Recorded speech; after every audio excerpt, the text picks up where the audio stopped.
All right, everyone, let's talk about overwhelm. Let's talk about overwhelm and urgency culture. And let's also talk about the hidden wisdom underneath all of that. I think it's really necessary and important to address, especially in the cultural environment of this now moment, because it has become almost like a virus, a paradigm that so many of us are stuck into and don't know how to emerge out of. And the intention here is to really shine a light on that, on overwhelm, on urgency culture, and how we can begin to reclaim our power from that, how we can begin to deconstruct that. That's the intention of this video. So I would love to begin. I will go straight to the point. I'd love to begin with even defining what overwhelm is. The way I perceive overwhelm at the very least is that feeling of being overpowered by the circumstances in our life, feeling that we are completely at the mercy, drowning in these circumstances, feeling that we're drowning mentally, feeling that we're drowning emotionally, feeling that our life is having its way with us instead of us consciously leading our lives. That's a feeling of overwhelm, feeling that we don't have the capacity to keep up with anything, the capacity to keep up with the expectations that we have consciously or unconsciously agreed to, mostly unconsciously. We mostly unconsciously agree to these expectations, feeling that we don't have the capacity to keep up with the world. And I'd love to say, keeping up with a world that is confused. So that's the feeling of overwhelm. And yet, it's as if we don't have the capacity to stop running as well. It's as if there's a part of us that still wants to try to keep up. It's a weird feeling. It's some sort of like, love-hate feeling. It's like a part of us that recognizes that it's getting too much. And yet there's a part of us that still wants to keep running. It's as if we are at the mercy of a machine. We are taken inside of a machine and we don't know how to liberate ourselves from the momentum of the machine. That's the feeling of overwhelm. It's as if you're trying to feed an insatiable, hungry ghost. A ghost that never stops being hungry.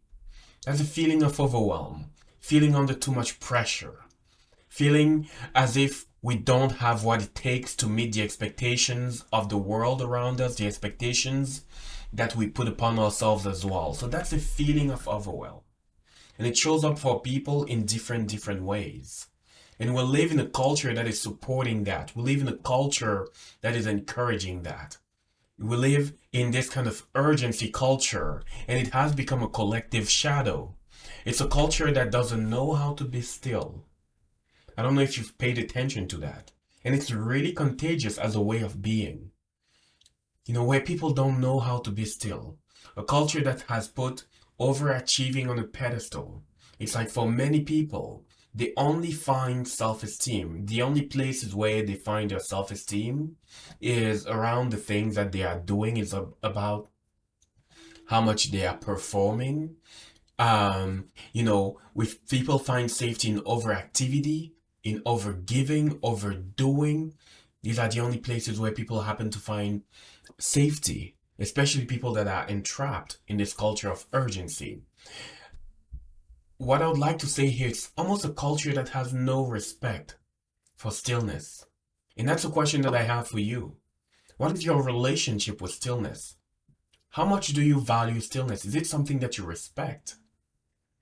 Or is it something that you have a tendency to be almost condescending with?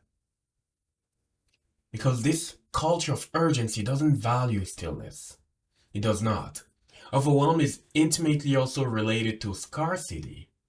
It's as if there is this deep yearning. I want it all at once, and I want it now. I want it all at once, and I want it now. These are the things that are underneath that, the underbelly of overwhelm, the forces that are driving, this tendency of overwhelm. And when we live in a culture, when our self-esteem is only tied to how much you can produce, to how useful you are, to how effectively you can meet other people's expectations and the expectations of, the world around you, when you don't know how to accept yourself in the places where you are still, you are at the mercy of overwhelm. That is literally what happens. When our self-esteem is too much dependent on circumstances that are outside of ourselves, and also too much dependent on how much we produce, how much we give, how much we are useful to the world, and we don't know, and on top of that, we don't know how to accept ourselves when we are in stillness, then we are at the mercy of overwhelm.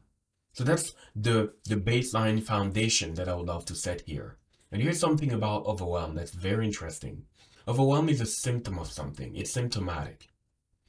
Overwhelm is symptomatic of a lack of stillness. It's actually an invitation to return to stillness. It's an invitation to do the work of getting still, to do the work of listening, deep listening. That's something that is really present with overwhelm.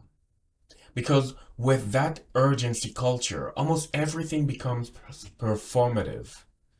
You will see people, even, people will make inner work, they will make it performative.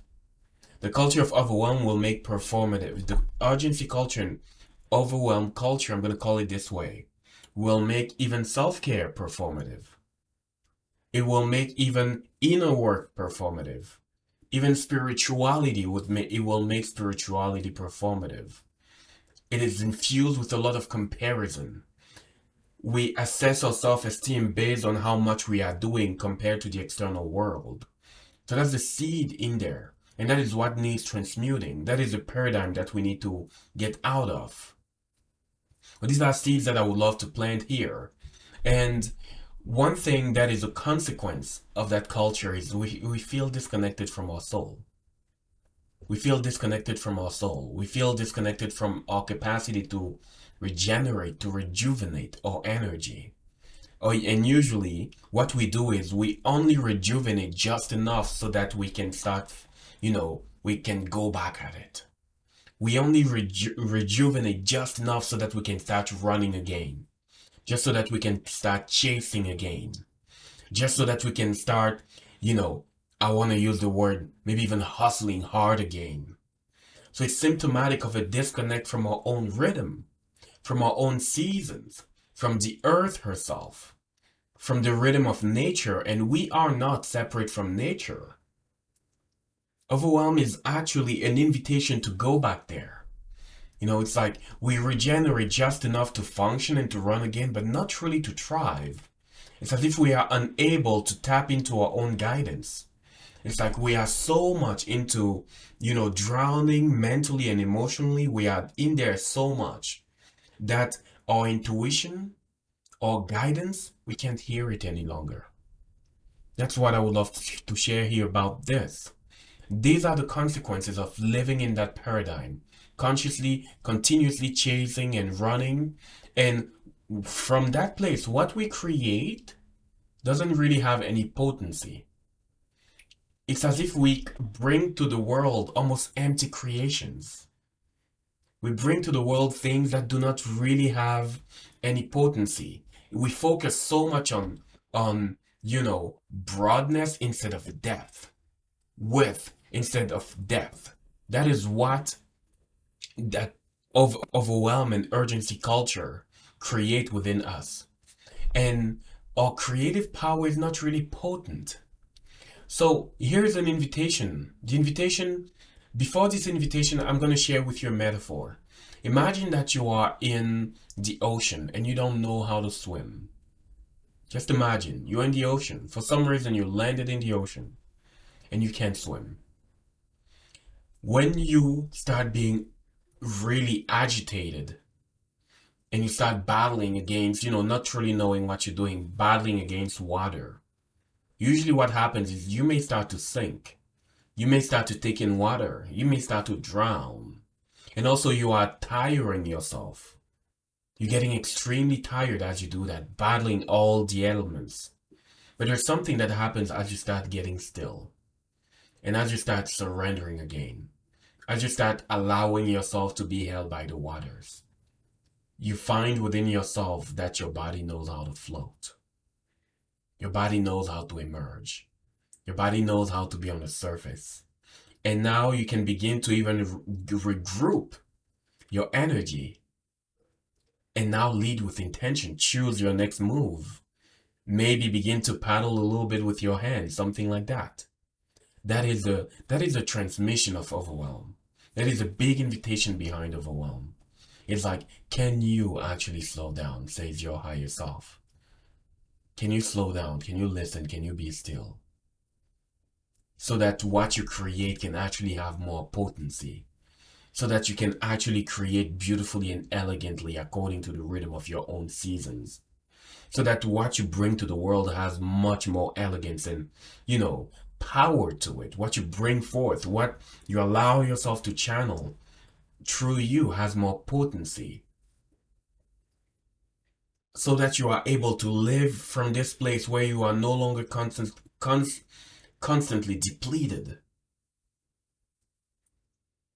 That is the highest invitation of overwhelm. So that everything is no longer performative in your life. So that you can actually lead with groundedness, lead with intentionality. That's the highest invitation of overwhelm.